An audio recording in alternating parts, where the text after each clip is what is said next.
You had me worried there for a minute. Well, what's the trouble? Well, I tell you the truth, Howard, I've come to the decision I'd rather not travel anymore. Not travel? Well, what do you do? Well, you remember Christmas time when you had the party here, you said you'd try to think of some spot for me here in town. With us? Well, sure. Oh, yeah, I remember.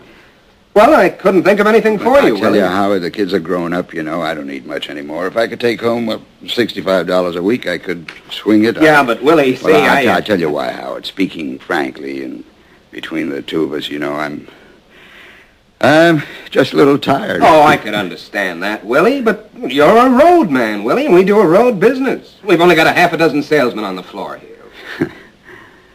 God knows, Howard, I never asked a favor of any man, but I was with the firm when your father used to carry you in here in his arms. I know that, Willie, but... Your father came to me the day you were born. He asked me what I thought of the name Howard. May he rest in peace. I appreciate that, Willie, but there just is no spot here for you. If I had a spot, I'd slam you right in, but I just don't have a single solitary spot.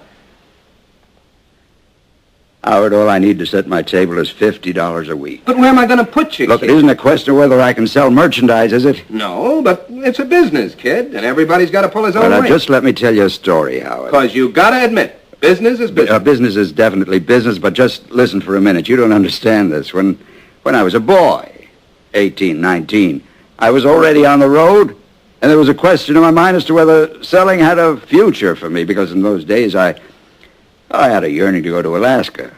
See, there were 3 gold strikes in 1 month in Alaska, and I felt like going out just for the ride, you might say. Don't say. Oh, yeah, my father lived many years in Alaska.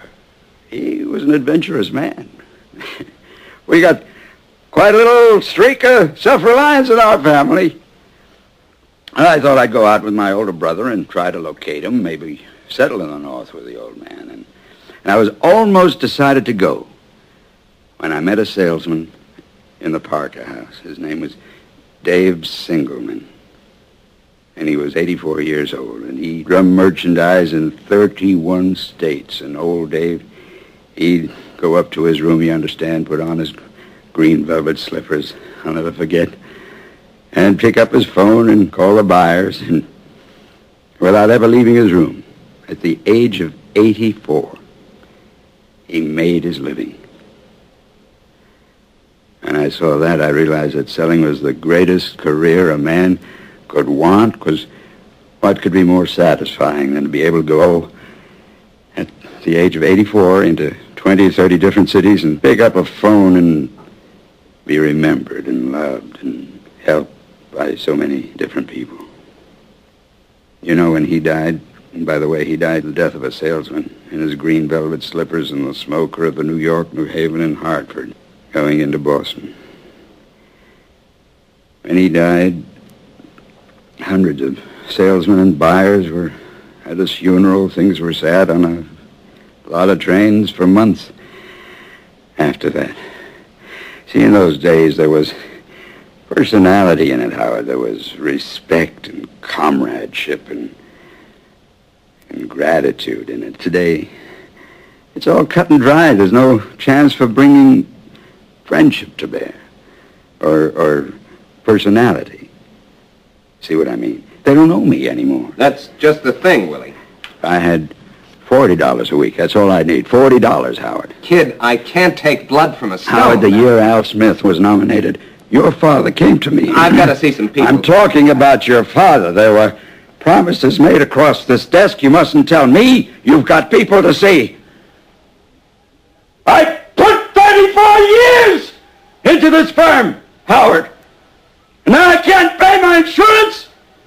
You can't eat the orange and throw the peel away. Man isn't a piece of fruit. Now, pay attention. Your father, in 1928, I had a big year. I averaged $170 a week in commission. Now, Willie, you never averaged... averaged $170 a week in the year of 1928? And your father came to me. Or rather, I was in the office here. It was right over this desk, and He put his hand on my shoulder. You'll have to excuse me, Willie. I gotta see some people. Now pull yourself together. I'll be back in a little while. Pull myself together. What the hell did I say to him? My God, I was yelling at him. How could I? Frank, don't you remember what you told me that time? You put your hand on my shoulder, and Frank, I could... Mississippi is Jackson. No. The capital of Missouri. Howard! Jefferson. Howard! The capital of Montana. Howard! What happened? Shut it off. Look, Willie. Got to get myself some coffee. I'll get some coffee. Willie, look. No, I'll go to Boston. Willie, you can't go to Boston for us. Why can't I go? I don't want you to represent us. I've been meaning to tell you for a long time now. Howard, are you firing me? I think you need a good long rest, Willie. Howard, and when you feel better, come back and we'll see if we can work something out.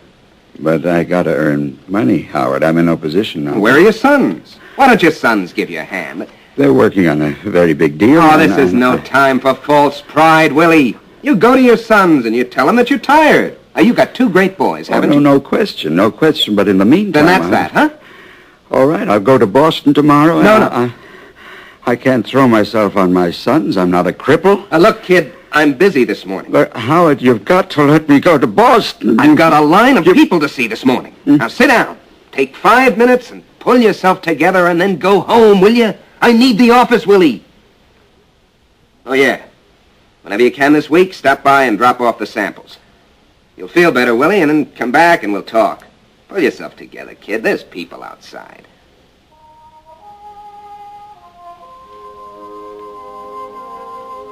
Oh, Ben. How did you do it? What is the answer?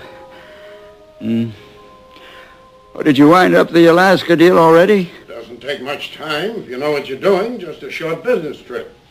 Boarding ship in an hour. Wanted to say goodbye. Ben, I've got to talk to you. Haven't the time, William. Ben, nothing's working out. I don't know what to do. Now look here, William. I bought timberland in Alaska, and I need a man to look after things for me. God. Timberland. Me and my boys in those grand outdoors. You've a new continent at your doorstep, William. Get out of these cities. They're full of talk and time payments and courts of law. Screw on your fists and you can fight for a fortune up there. Yes. Linda! Oh, you're I back. haven't much time. Oh, no, wait. Linda, he's got a proposition for me in Alaska. But he's got a beautiful job right here. Yeah, but in Alaska, kid, You're doing well enough, Willie. Enough for what, my dear? Don't say those things to him. Enough to be happy right here, right now. Why must everybody conquer the world? You're well-liked and the boys love you, and someday... Why, old man Wagner told him only the other day that if he keeps it up, he'll be a member of the firm. Didn't he, Willie? Sure, I am building something with this firm, Ben. And if a man is building something, he must be on the right track, mustn't he? What are you building? Lay your hand on it. Where is it? That's true, Linda. There's nothing. Why? There's a man 84 years old. That's right, Ben. That's right. When I look at that man, I say, what's there to worry about? No, it's true, Ben. All he has to do is go into any city, pick up the phone, and he's making his living. And you know why? I've got to go. No, look at this boy. Without a penny to his name. 3 great universities are begging for him. And from there, the sky's the limit. Because it's not what you do, Ben. It's who you know and the smile on your face. It's contacts, Ben, contacts. The whole wealth of Alaska passes over the lunch table at the Commodore Hotel. And that's the wonder of this country, that a man can end big with diamonds here on the basis of being liked. That's why when you get out in that field today, it's important because thousands of people will be rooting for you and loving you. And Ben, when he walks into a business office, his name will sound out like a bell. All the doors will open to him. I've seen it, Ben. I've seen it 1,000 times. You can't feel it with your hand like timber, but it's there. Goodbye, William. No, Ben, am I right? Don't you think I'm right? I value your advice. There's a new continent at your doorstep, William. You could walk out rich. Rich. Oh, we'll do it here, Ben. You hear me? We're going to do it here.